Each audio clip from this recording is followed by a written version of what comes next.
آج ہم بات کر رہے ہیں ترک ڈرامے ساتھ ساتھ کی 13ویں قسط کی۔ اس کے ٹرانسکرپٹ کا تھوڑا گہرائی میں جائزہ لیں گے۔ اس قسط میں کرداروں کے درمیان کافی شدید جذبات، کچھ غلط فہمیاں اور کافی پیچیدہ تعلقات نظر آ رہے ہیں۔ جی بالکل، یہ جو کلپس ہیں یہ ہمیں کرداروں کے محرکات کو سمجھنے میں مدد دیتے ہیں، اور ان کے درمیان جو کشمکش چل رہی ہے، خاندان کے اندر کی سازشیں، اس سب کی ایک جھلک ملتی ہے۔ تو ہمارا مقصد یہی ہے کہ ان مکالموں سے اہم باتیں نکالیں اور سمجھیں کہ کہانی میں اصل میں ہو کیا رہا ہے۔ بالکل، خاص طور پر یہ دیکھنا اہم ہے کہ کیسے اعتماد کی کمی اور چھوٹی چھوٹی باتیں بڑے مسائل کھڑے کر رہی ہیں۔ اچھا، تو بات شروع ہوتی ہے طلال اور یالی کے درمیان ایک گرما گرم بحث سے۔ طلال سیدھا یالی پر الزام لگاتا ہے کہ بھئی تم نے ہماری خفیہ بات والد اور دادی کو بتا دی، اور فوراً رشتہ ختم کرنے کا اعلان کر دیتا ہے۔ یہ رد عمل کچھ زیادہ ہی سخت نہیں لگتا؟ یقیناً یہ کافی شدید ہے، بہت زیادہ۔ اس سے صاف ظاہر ہوتا ہے کہ ان کے تعلق میں اعتماد کی بنیاد کتنی کمزور ہے۔ طلال کا فوراً بدترین نتیجہ اخذ کرنا، یہ شاید اس کی اپنی کوئی اندرونی کیفیت، کوئی عدم تحفظ یا شاید پرانے تجربات کی وجہ سے ہو۔ اور اکثر ایسا ہوتا بھی ہے کہ لوگ وضاحت مانگنے کے بجائے سیدھا الزام لگا دیتے ہیں۔ اور یہ غلط فہمیوں کا سلسلہ صرف یہی نہیں رکتا، فکرت اور سمر کے درمیان بھی کچھ ایسا ہی ہوتا ہے۔ جی ہاں، فکرت اپنی پرانی دوست سمر پر شک کرتا ہے، وہ بھی صرف نور جہاں صاحبہ کی سنی سنائی بات پر آ کر۔ یہ کیا ظاہر کرتا ہے؟ یہ بھی بڑا دلچسپ پہلو ہے۔ میرا خیال ہے کہ فکرت کا شک شاید صرف سمر پر نہیں ہے، یہ اصل میں اس کی اپنی نئی شادی شدہ زندگی اور سیوگی کے ماضی کو لے کر اس کے اپنے اندرونی خدشات کا نتیجہ ہو سکتا ہے، اور نور جہاں جیسے کردار پھر اسی کمزوری کا فائدہ اٹھاتے ہیں۔ صحیح۔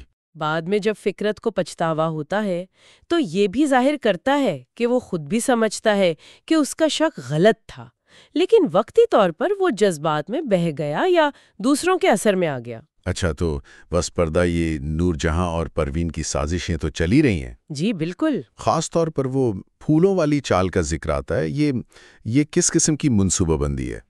دیکھیں، یہ ایک طرح کی کلاسیکی ہیرا پھیری ہے، مینیپولیشن جسے بولا جاتا ہے۔ اچھا، وہ براہ راست حملہ نہیں کر رہی، بلکہ شک کے بیج بو رہے ہیں، پھولوں کا جھوٹا بہانہ بنانا، ہاں، اور اس سے سیوگی کے کردار پر سوال اٹھانا، فکرت کو بدگمان کرنا۔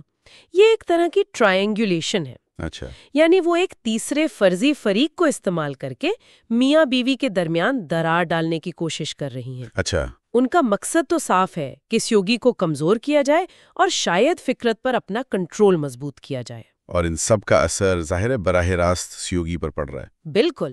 وہ تو جیسے ہر طرف سے مشکلات میں گھری ہوئی ہے۔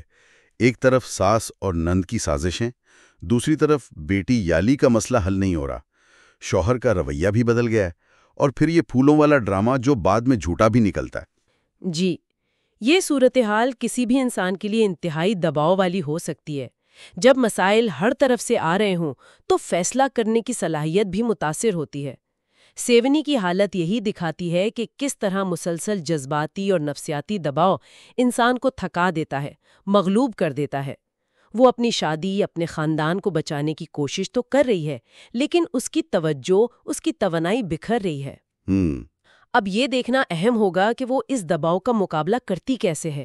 کیا وہ ہمت ہار دے گی یا مزید مضبوط ہو کر سامنے آئے گی؟ البتہ کچھ معاملات کو سلجھانے کی کوششیں بھی ہو رہی ہیں، جیسے طلال کا وہ ڈرون کے ذریعے معافی مانگنا۔ ہاں، وہ کافی انوکھا طریقہ تھا۔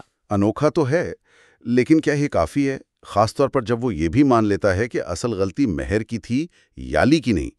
دیکھیے، معافی مانگنا، خاص طور پر سچائی کا اعتراف کرنا، یہ ایک مثبت قدم تو ضرور ہے، لیکن جس طرح سے ٹھیس پہنچی ہے نا تعلق کو، شاید صرف ایک معافی کافی نہ ہو۔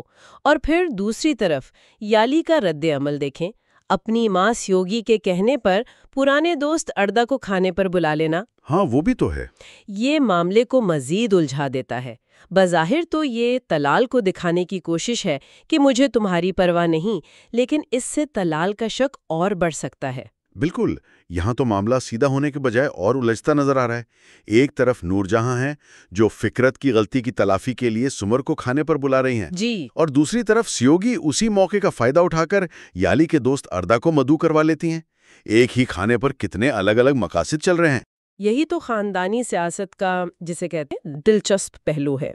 ایک عام سا ڈنر بھی ذاتی جنگوں اور حکمت عملیوں کا میدان بن جاتا ہے۔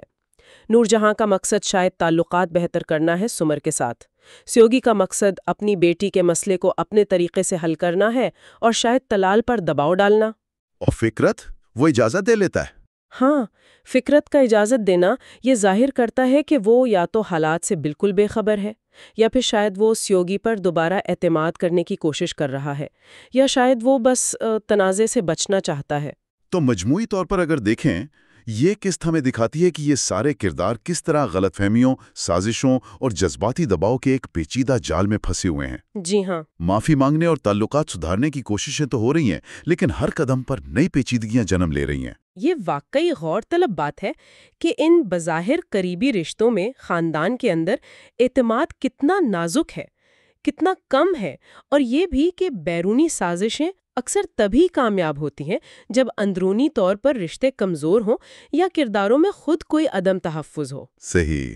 تو اب دیکھنے والوں کے لیے سوال یہی بنتا ہے کہ کیا یہ کردار ان الجھنوں سے نکل پائیں گے، یا یہ شکوک و شبہات اور یہ سازشیں انہیں ایک دوسرے سے ہمیشہ کے لیے مزید دور کر دیں گی؟